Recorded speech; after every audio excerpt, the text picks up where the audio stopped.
पक्ष नौका, मी नौका. बरं. फक्त मी माझ्या कर्तृत्वावर विश्वास ठेवून जनतेसमोर गेलतो. बरोबर.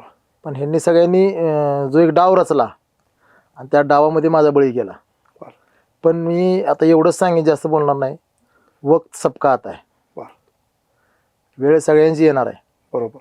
वेळ आहे त्या गोष्टीला. 29ला बघू आपण. बरोबर. तुम्ही नक्की लढणार आहे 29. लढणार आणि जिंकणार असतो म्हणले ना. सांगलीचा खासदार चंद्रहार पाटील असणार आहे 29 साली. 29 साली. अच्छा. आणि दादा आज हां. शिंदे साहेबांच्या नेतृत्वाखाली मी आज काम करतोय. हो. गेले 3-4 महिने झाले मी त्यांच्या पक्षामध्ये प्रवेश करून. हां. आज मी कुठल्याही पदावर नसताना हां. आजही तुम्हाला मी कागदावर प्रमा ज्याला म्हणतो, प्रशासकीय मान्यता बरोबर.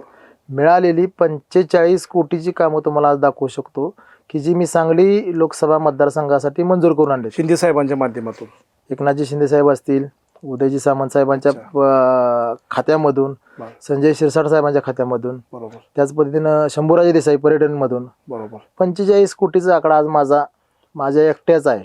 आज मी त्याचं दुसरं कोण म्हणू शकत नाही, यातलं मी आणलंय काम. बरोबर. तुम्ही स्वतः तेवढी मागणी केली आणि ते दिली. मी माझ्याकडे सगळ्या पुरावे आहेत.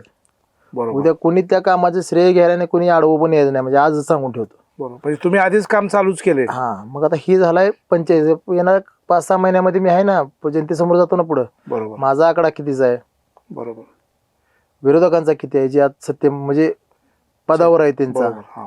ही बघू आपण 5-6 महिन्यात सगळं उघडं करू सगळ्या गोष्टी.